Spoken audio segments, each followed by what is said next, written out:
Hier sitzt ein frisch gebackener Racetruck-Europameister. Doch trotz dieses Erfolgs, Jochen Hahn kann die eine Schmach nicht vergessen. Seine Niederlage gegen Matthias Malmedy. Was war das für ein Duell?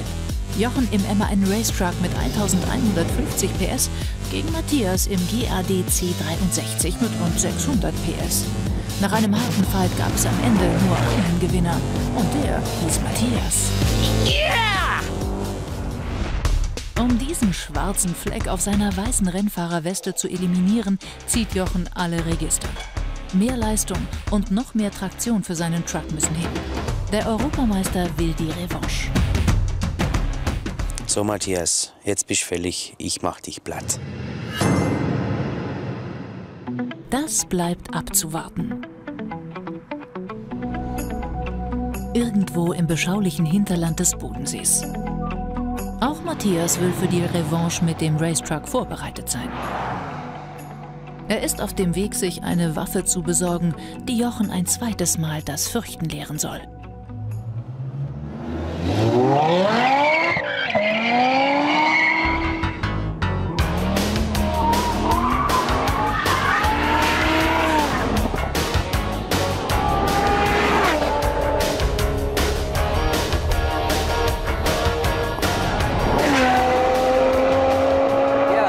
Ich glaube, ich habe da was für dich.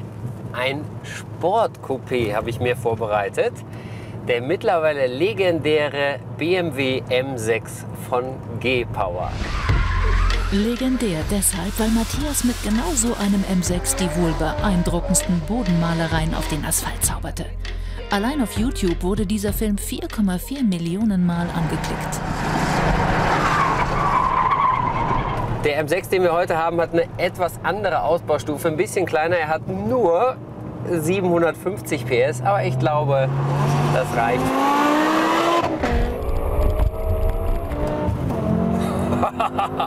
Also wenn du hier die Gänge durchschaltest, dann hast du jedes Mal das Gefühl, dass dir die Hinterachse rausreißt, weil dieser Wechsel sowas von Hardcore ist.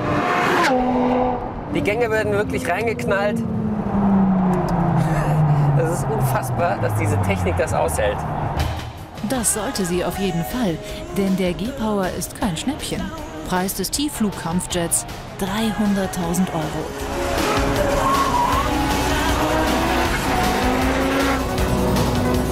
So, dann gucken wir mal, ob der G-Power auch quer fährt, oder? So, dritter Gang, wir latschen drauf und der kommt voll quer.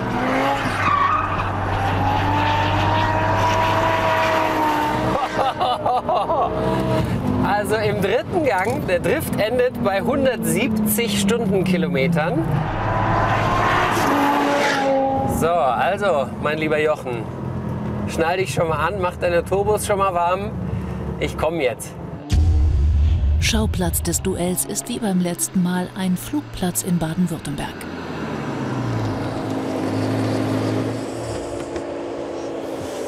Na, Jochen? Hi Matthias, hast du dich schon mal warm angezogen? Ja, klar. Freut mich. Kälte? Das freut mich. Dein Box sieht ja genauso aus wie vorher, Hammer. Ja gut, optisch hat sich nichts verändert. Die Veränderungen sind im Detail. Also 1300 PS, Ja. Rennreifen. Ja, Rennreifen hatten wir vorher schon. Jetzt sind sie halt ein bisschen heißer. Andere Turbolader, Ja. anderes Steuergerät. Ich bin hoch motiviert mit meinem Das wollte Titel. ich gerade sagen. Ja. Ein kleiner Europameister, der hochmotiviert ist. Das war das Training Anfang vom Jahr. Okay, ich habe 750 PS. Ist eine Ansage. Ein kleines Sportcoupé, ja, von G-Power. Der geht wie die Hölle. Also ich würde sagen, nicht lang schnacken, Kopf in den Nacken. Strecke steht. Gehen wir's an. Geh mal. Fahr mich nicht über den Haufen, bitte, ja? Ich gebe mir Mühe. Ja. Ich war mir eigentlich darüber bewusst, dass er nachlegt, dass er mit seinem Lieblingsauto kommt. Damit habe ich nicht gerechnet. Ja, der Jochen hat erzählt, dass er 1300 PS hat, was nur in Anführungszeichen 150 PS mehr sind, als er vorher hatte. Und ich glaube, er hat da noch ein paar PSchen mehr irgendwo unter der Ladehaube versteckt. Keine Ahnung, wir werden es sehen. Er wird auf jeden Fall angasen. Wie viel PS wirklich in den Tiefen des 12,6 Liter MAN stecken, verrät der Europameister nicht. Die 1300 PS sind aber ein garantiertes Minimum. Erkauft wird dieser Zuwachs auch mit Nachteilen.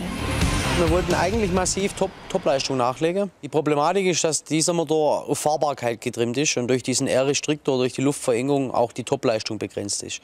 Somit hat MAN oder allgemein im Truck-Race ist es üblich, dass man die Charakteristik wirklich nach unten verlegt. Ansprechverhalten, Fahrbarkeit und wirklich ab 1000 Umdrehungen spricht der Motor an. Und jetzt ist man den Weg gegangen und hat gesagt, okay, jetzt suchen wir Topleistung. Doch die kostet beim Beschleunigen aus langsamen Ecken Zeit. Denn bis der volle Ladedruck da ist, vergeht wertvolle Zeit. Erst auf der Geraden und in schnellen Kurven kann Jochen über Drehzahl und Leistung wieder Boden gut machen. Der Truck ist in den Kurven verdammt schnell, aber der G-Power ist auch verdammt schnell. Als ich 1300 PS gehört habe, habe ich gleich an G-Power gedacht, weil die einfach die krankesten Umbauten machen. Der hier hat 750 PS.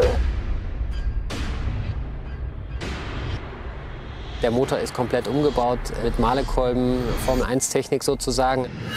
Die 2 Kompressoren da oben drauf, also das Ding marschiert ordentlich. Also es marschiert ordentlich, aber ich hoffe, dass er ordentlich genug marschiert. Ja, also wenn ich den Jochen schlagen kann, dann mit dem Auto. So, was wir jetzt gerade probieren, ist ein reines Beschleunigungsduell zwischen dem Racetruck und dem G-Power. Und dann gucken wir mal, wer da mehr Saft in der Bude hat.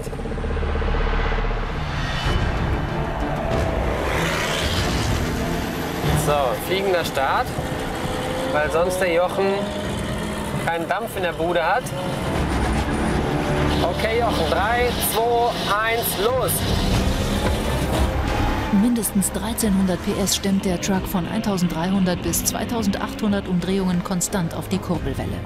Theoretischer Topspeed 220. Also bei 170 hat der Jochen keine Chance mehr. Aber das ist ja unfassbar, wie lange der da dran bleibt. Hallo, hallo, hallo, hallo, hallo.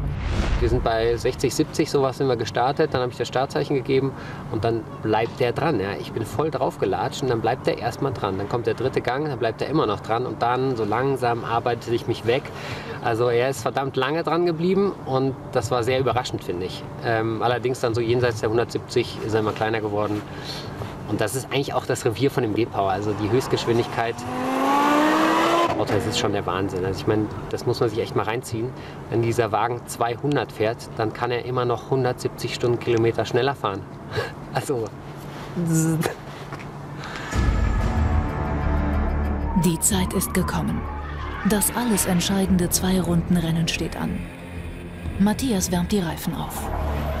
Was sicherlich ein Problem wird, ist, dass der Jochen Rennreifen drauf hat, weil der M6 hat jetzt ganz normale Michelin Pilot Sport und die sind ja gut, ne, für die Straße, aber fürs Rennen brauchst du eigentlich Rennreifen. Und ja, ich muss mal gucken, ob ich da irgendwas ausrichten kann.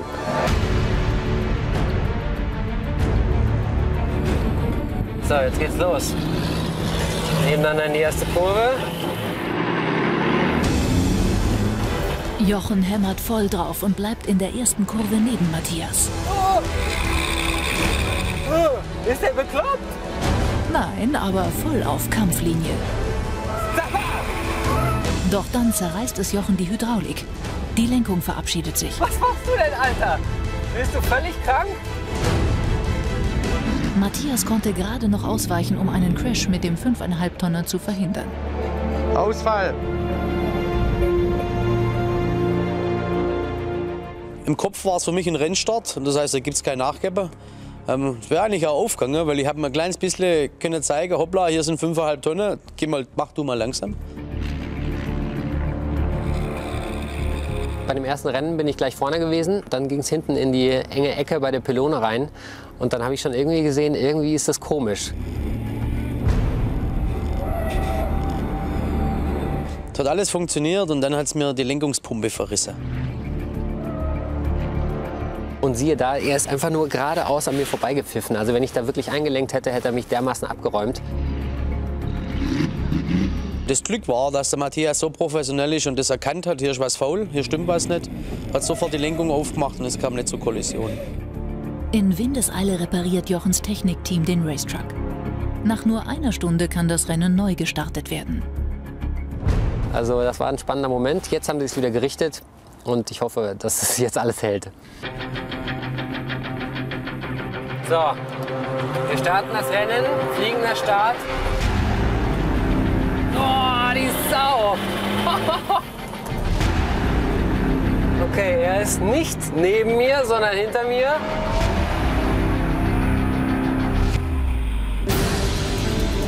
Ach du Scheiße, ich krieg echt Schiss, wenn er so nah hinter mir herfährt. Doch wie befürchtet versackt Jochens Turbo in der engen Kurve. Sofort kann Matthias wertvolle Meter enteilen. Jochen hat jetzt nur eine Chance. Viel Schwung mit auf die lange Gerade nehmen und dann die Topleistung auspacken. Beide Kontrahenten geben alles.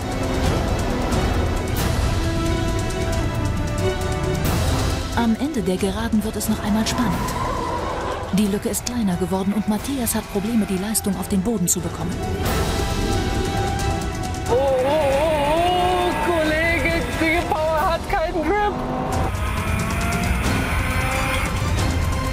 Oh, jetzt kommt er da, oder was? Oh, verbremst.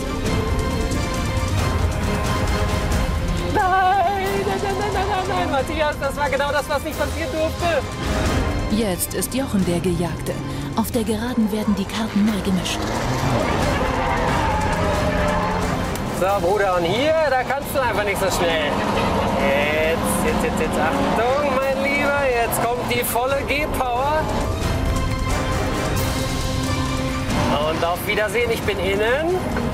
Und jetzt kannst du nicht reinziehen, auch wenn du willst. Du kannst nicht reinziehen, mein Lieber. Letzte Kurve,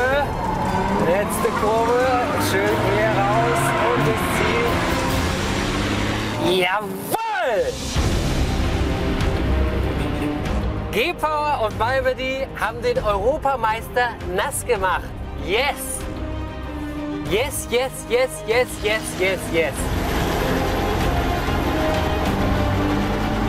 Ja, Matthias, ich habe das Maul weit aufgemacht. Habe heute Frack versollt gekriegt, wie mir Schwaberte sagen. Aber das nächste Mal möchte ich eigentlich als Sieger von der Bühne gehen. Und ich kann nur hoffen, wenn ich dich herausfordere, dass du sagst, Jochen, ich komme.